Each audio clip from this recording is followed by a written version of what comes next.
Hey everyone, welcome to another project video from Northbound Expeditions. My name is Virgil, and as you can see, we're inside my house, and just like everybody else, isolating and being confined to these four walls, which is hard enough as it is. What makes it tougher even still is the uncertainties, not knowing when we can get out there again, when we can go out, take trips, make videos, and stuff like that. So luckily I recorded a few projects when I was working on my Jeep that I never materialized into videos until now. So I always figured I save them for a rainy day. Sometime I'll get around to editing them and turning them into videos. So that time has finally come. So today you get to enjoy watching me install my Currie Antirock sway bar and hopefully learn a thing or two from it. There's definitely one thing in there that I learned from the install itself that I would do different next time. So check out the video, you'll see what I'm talking about, and stay safe, and hopefully we'll see you on the trail soon enough.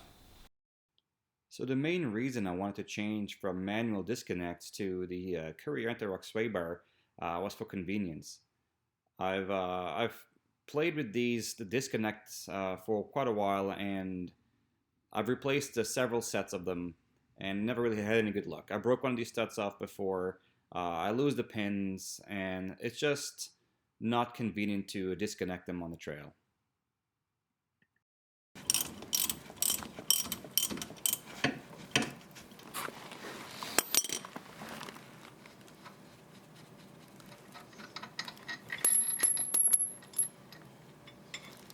you go. Much better. Much better using a bolt and a nut than those studs. Those studs are useless. I've sheared one off before, completely ripped in half, just because I didn't disconnect.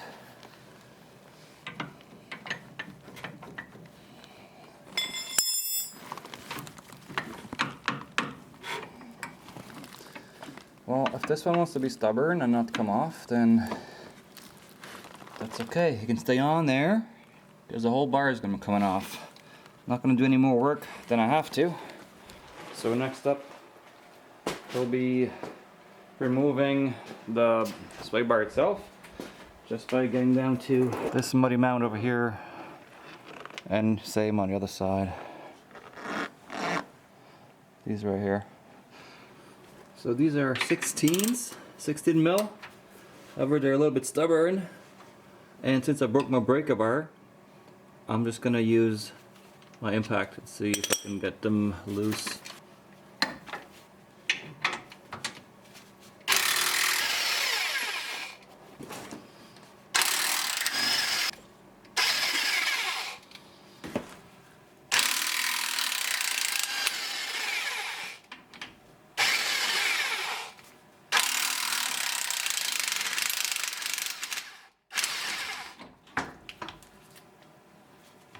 Right, I got stuff attached to it.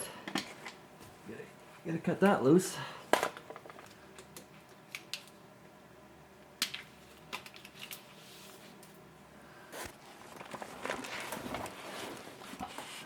There we go.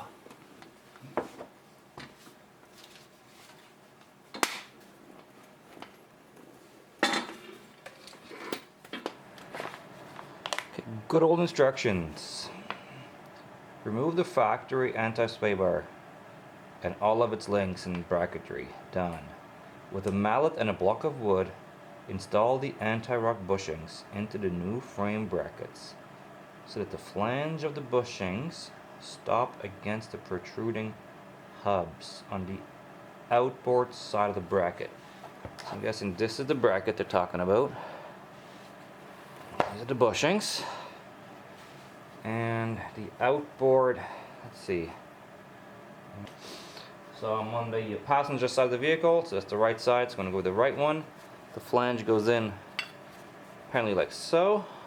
I think I'm going to put some good old WD on this. Just enough to kind of get this a little bit more compliant. Trying to get that in there. It's pretty straightforward.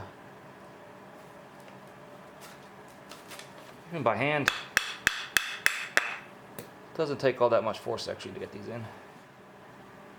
Install the Antirock frame brackets to the bottom of the frame using the factory hardware and snug them up. Alright, let's do that. Okay, so it's a little bit dirty there, and when I'm installing new parts, I always like to get things as clean as possible, so I'm going to use some rust and corrosion spray here, and that should help clean it up and maybe offer some protection for the future as well. Now it is resistant, but they're off. And ready for against. Can't really hurt it, I don't think. That's better.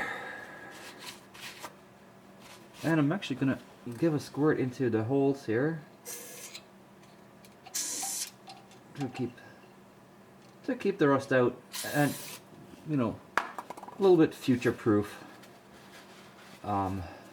this as best as I can with the means I got right now. And, so this bracket will go on. We're using the factory hardware.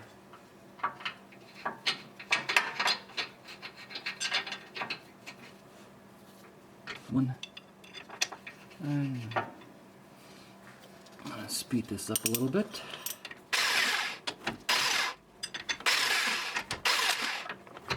There. Just snug for now, not tight yet. Okay, so I've loosened up the brackets just enough for them to be slightly loose, snug but not loose but not tight. So that way when I tap in the torsion bar, it can self-align. Which is what's coming up now. Oh wow, my tires are actually too big. Not really getting a straight angle at this. Wow. I'm gonna have to turn the wheels a bit. Or, actually, I'm just gonna raise it up. I'm gonna lift the Jeep up a little bit. Alright. It'll go. Let me see.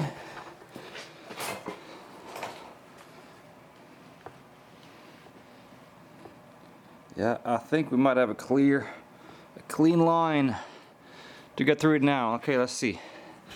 Let's see if we got it.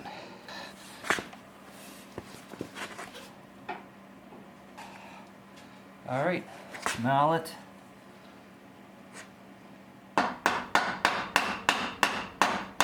This is the part that you don't want to do. You don't want to hammer with a steel mallet against the bar and damage the little teeth on that bar, because that made it really difficult later on to align the actual arm onto these teeth.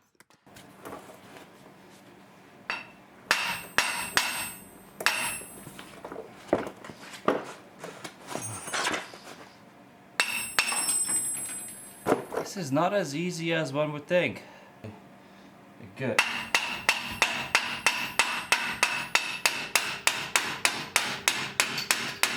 There we go.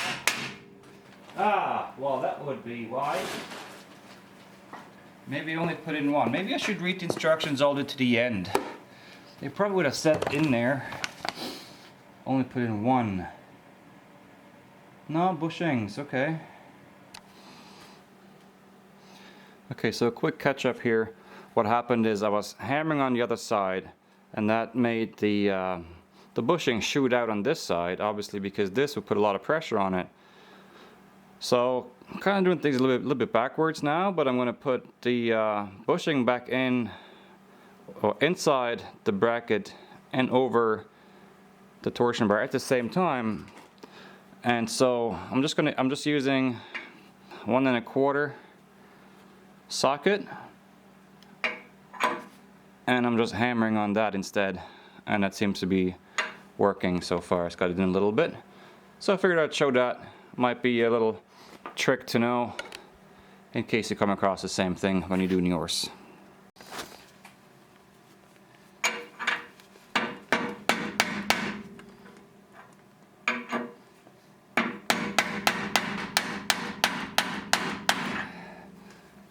Almost there.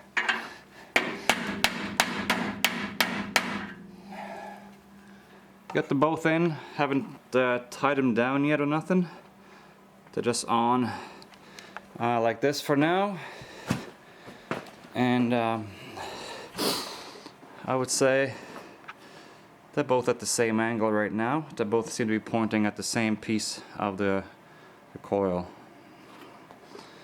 Okay, on the next step. Okay, so the instructions say that to rotate the sway bar, the controller, or whatever the arms there through full range of motion, and it turns out that when I do, they do hit on this piece right here, and just to not restrict any future movement, or if I hit a hard bump with something, to make that hit this part, I'm just going to cut this corner off here. I'm going to trim this a little bit.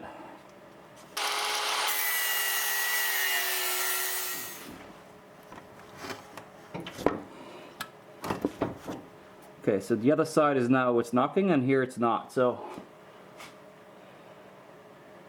I think I'll be okay to remove a little bit more.